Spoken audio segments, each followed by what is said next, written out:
Today Africa Podcast is a podcast series where we interview African entrepreneurs and professionals and share the stories behind their businesses. In each interview, we ask how they got started, how they grew, and how they run their business today. The stories are inspiring and also provide specific advice and insight into starting a business. By sharing these stories, we want to help others get started. This is Today Africa Podcast, and I am your host, Emeka. And our guest today is Nomsa Mdhluli. She's the founder of Tishala Communications in South Africa, a digital marketing and public relation agency. Nomsa, you're welcome. Thank you so much for having me. It's such a pleasure to be on your platform today. All right.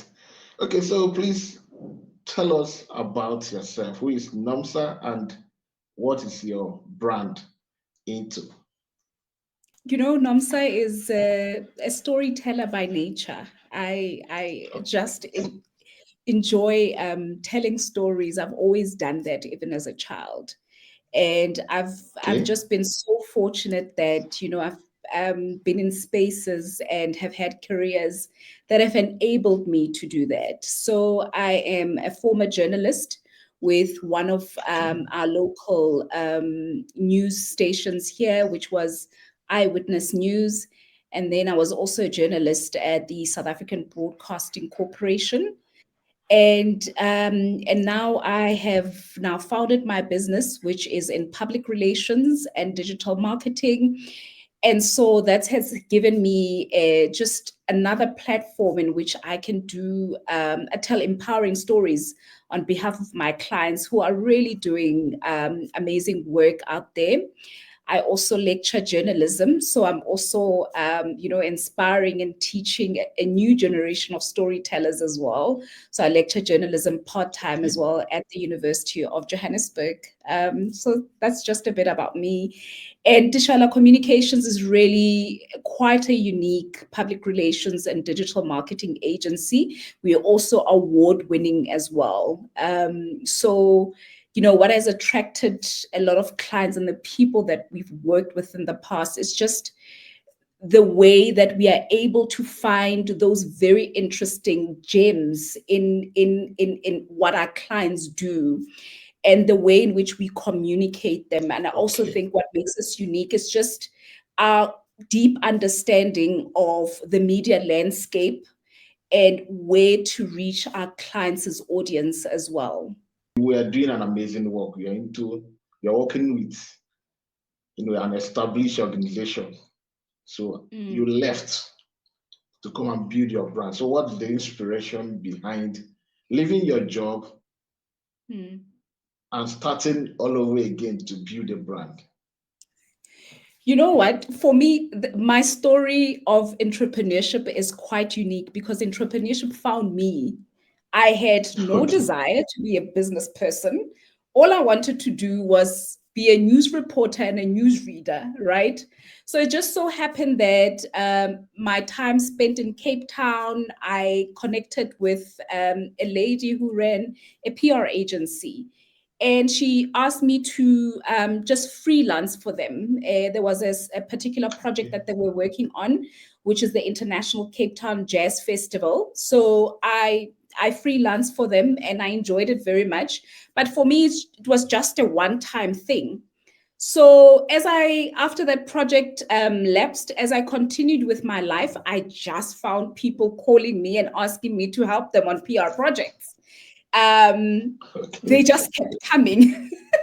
So at some point, then I decided to register the company, which was in 2018. And then I was because I was working full time. So I just specialized in events PR, also because there was no conflict of interest in terms of my work as a journalist as well, because that was very important that I remain ethical. So, and those will just be 2-3 month campaigns that come and go because I was working full time. And what was so interesting is that around 2019 to 2018 to 2019, we then started working on a tech kind of an event. And there it exposed me to a whole new variety of clients, more especially in the tech and artificial intelligence space. Because that network grew when COVID hit, and we were, we were, uh, we were dependent on technology. Basically, when Yeah. COVID hit, those were actually the companies that were doing well. So they needed public relations.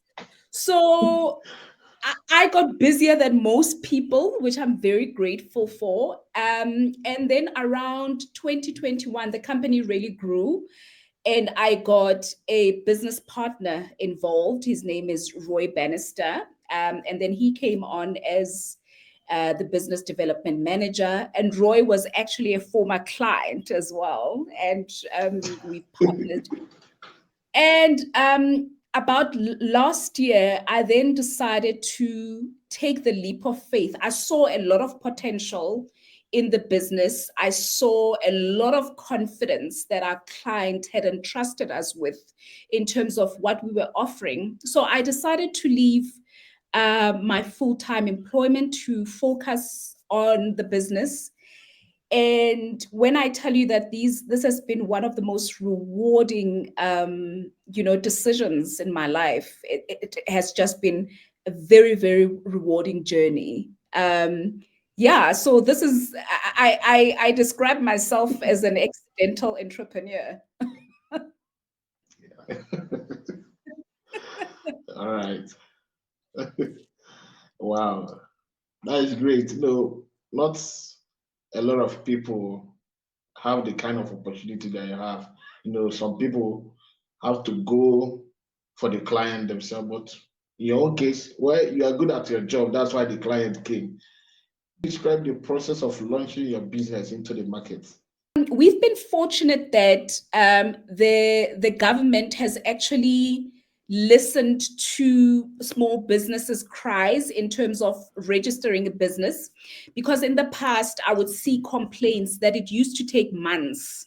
But now we are at a phase where you can register your company through the bank, which is what I did, or you can register your company through the CIPC, and it literally took a week. So I registered my company with a bank, and which also assisted me to also open a business account. It literally took a week. So the process has become quite easy as the years progressed. What were the challenges that you faced when you started, and how did you overcome them? One of the main challenges that I found, so getting clients was not a problem because we're doing such a good job. A lot of people would refer clients to us. What was very challenging for us was pricing our services correctly. In the beginning, we really made a lot of mistakes in terms of undercharging. And that means that you put in a lot of work, you have these expertise, but you're not charging correctly. So, you end up putting more energy, and you're not making quite a profit.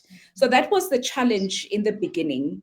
And then also, um, working with the right clients as well, and determining that, because while people also kind of suss out and they audit service providers, we also had to learn that we need to audit the kind of people that we work with, because public relations it's a very intimate service of offering. um, your clients entrust you with a lot of information, and you just need to ensure that you work with the right people who also share the same values that you do. Because public relations is not only about cleaning up a mess. We are also bound by ethics of our profession as well. So you need to ensure that you are working with ethical businesses who share the same values that you do. And so those were the kind of challenges and mistakes we had to maneuver through in the past. And sometimes we had to kind of also learn through trial and error as well. But we've come a long way. Let's talk about your business model. So what's your business model and how does your brand generate revenue? Because you need to pay your staff, you need to pay yourself and other bills to set. Yeah. So basically we offer PR services and digital marketing services as well, but PR services are our core offering. So what we do is that we have clients on retainer, because at least we've been in the Okay. field since 2018. When we bring clients on board, we are able to show them what we can deliver and what we have delivered for previous clients. And so through that, then we are actually able to get them to commit to a longer contract, which is more sustainable than your short-term, contracts as well. Also, what you also need to consider, and what we've also had to learn, is that you also need to service clients who are sustainable as well, because a business can only be sustained through sustainable clients. It will Yeah. hamper business's operation and just the longevity of a business if you deal with people, or if you deal also with industries. There are those industries that are high risk, where you kind of you kind of struggle to get paid at the end of the month as well. So we've had to learn that there are a lot of those sectors that are high risk, which we no longer service. So yeah, it's all about auditing the clients that you do, getting the right clients on board as well, and also servicing it right. What I've also found that helps is convincing the client to commit to a more longer contract as opposed to these short-term ones. Since you launched Tishala Communications, what are those strategies that you have used in attracting and retaining your customers? Yeah. So what we've done in the past, and we have been lucky that in the past, 90% of the clients that have come on board had been through referrals. So, right. And what I always say to people is, if you serve a customer and you give them a great experience and you give them their money's worth, then they will refer other people to you. So for me, that's the best way of marketing your business. That's the best PR you can give your business. Because people will always refer good work to others. So that has worked. But then we also realized that we can't be dependent on that. And one of the things then I decided to do is to have a business partner who concentrates on business developments. So we do a lot of networking. There are also a lot of websites where people do also look for PR services. So and those are normally great companies. It's websites such as Sortlist, which give you a lead into potential clients. It is a paid service, but we've managed to actually get a lot of clients from there as well. What is your approach to hiring and building your team? How did you hire and build the team? So it's been, for me, it's been through networks. So I've hired people through the networks that I have, because it's also easy then if somebody has had an experience with somebody, it's very easy. You know what to expect. You know that this person is ethical, that they are a hard worker. So that is, that has been an approach. We hardly advertise positions, but we do get people, through our networks. What I also like, and this is also something that I practiced when I was looking for employment in the past. I love people who take initiative, people who will send you an email and say, "Hi, I'm a job seeker. I'm looking for this."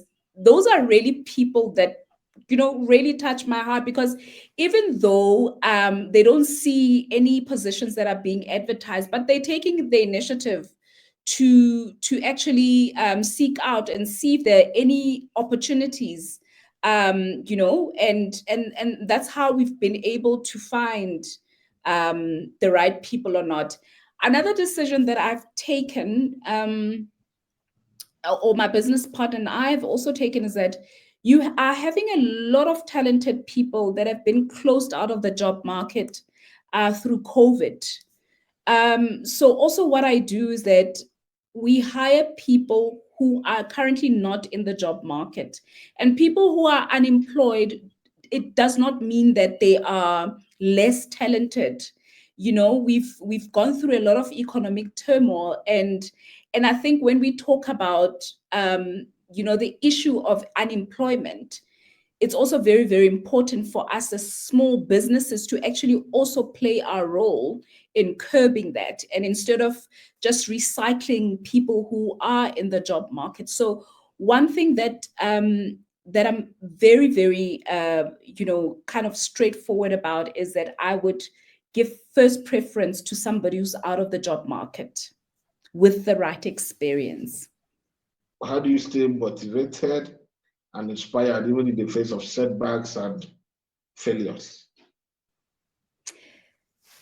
How do I stay motivated? I believe that, anyone, whether you're a leader or whatever, you need to live a life that is holistic, right?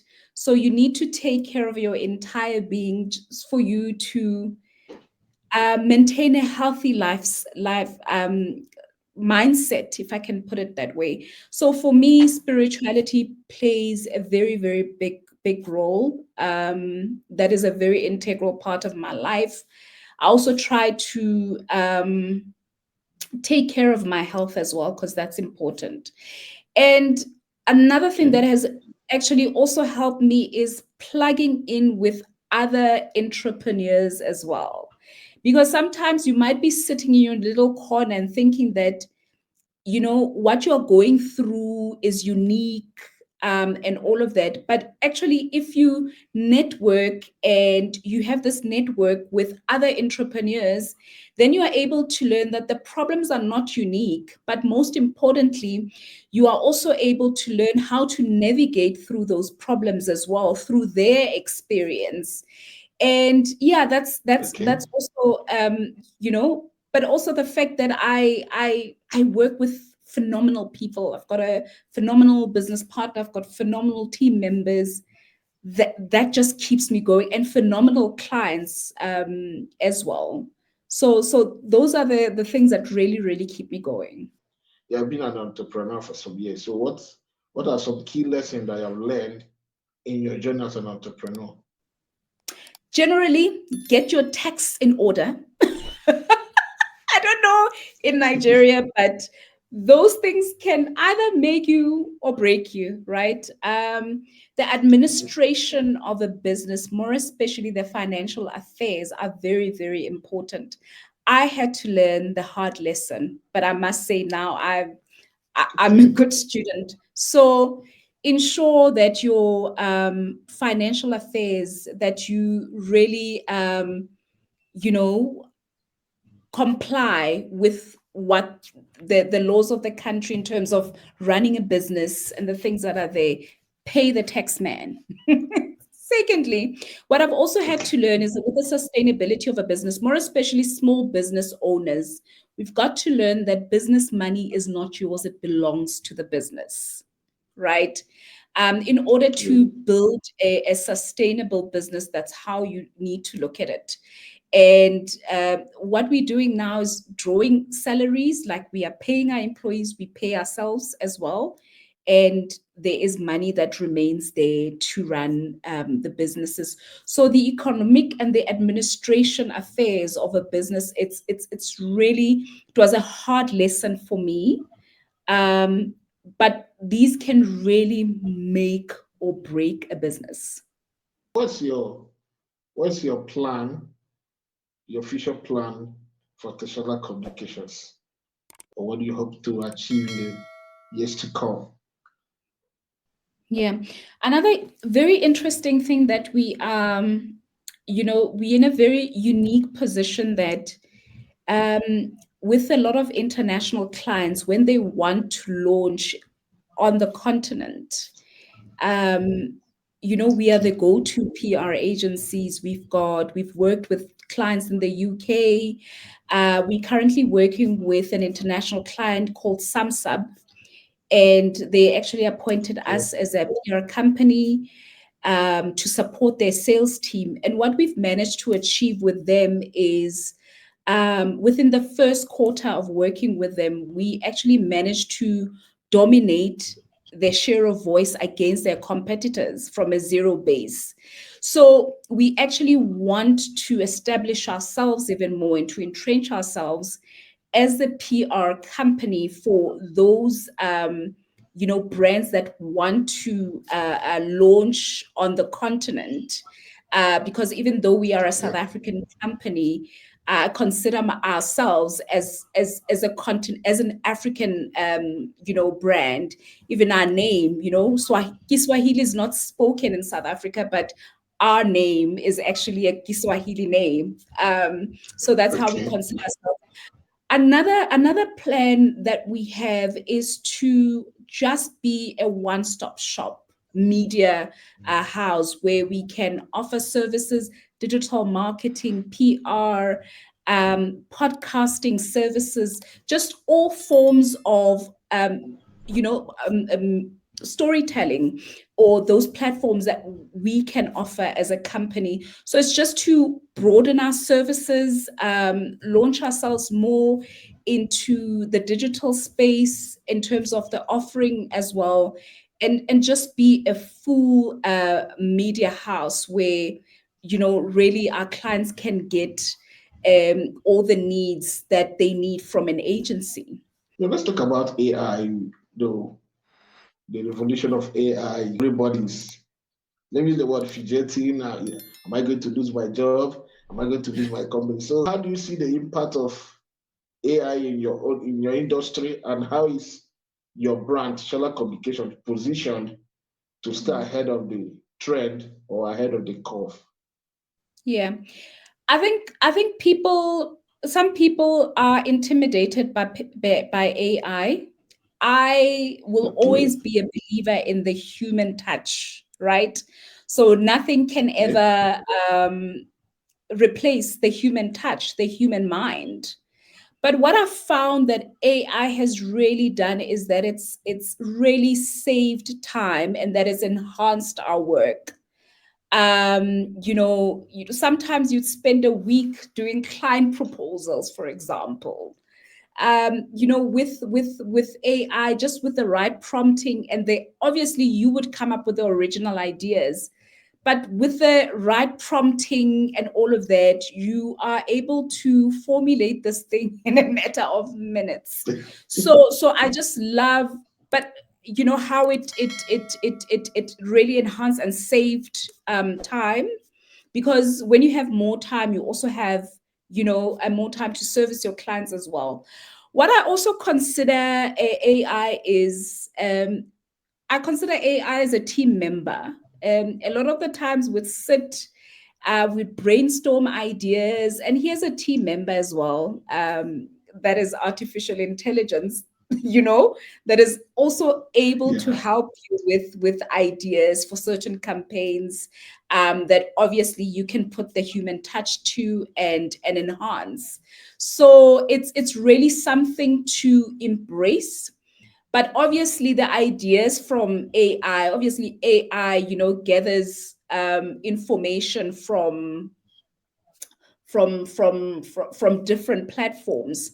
So the ideas sometimes are not unique, and that's why I said uniqueness and fresh ideas can only come from a human being. So, but there is, I mean, really, for me, it's been a great blessing, and I'm forever on the lookout to see how it can really help us to be better communicators, how it can help us to enhance our work.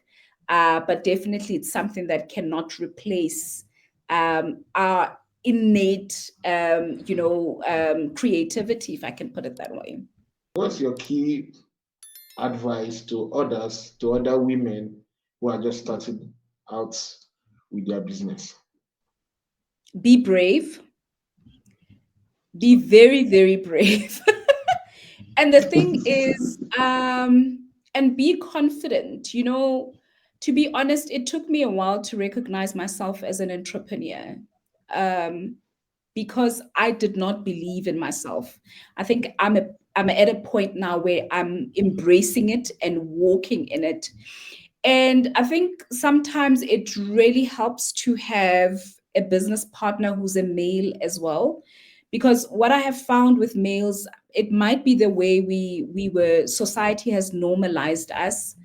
Um, I found a lot of male, business people quite confident, even in determining the worth of their services, which was something that was very hard for me in the past. Although I knew I was very, very good at what I did, and I was very experienced, to say I am worth this much, to say that there are certain amounts that I will not get out of bed for, it took quite a while for me to say this is how much I will take and nothing lower than that. So just recognizing your worth, it has been very, very important. And it's also great that you are mentioning this. In the past, I would just, and I think it's also this nurturing woman thing. You just wanted to see everybody win. You just wanted to take each and every client. But I had to realize that in order to run a sustainable business, um, not everybody's for us.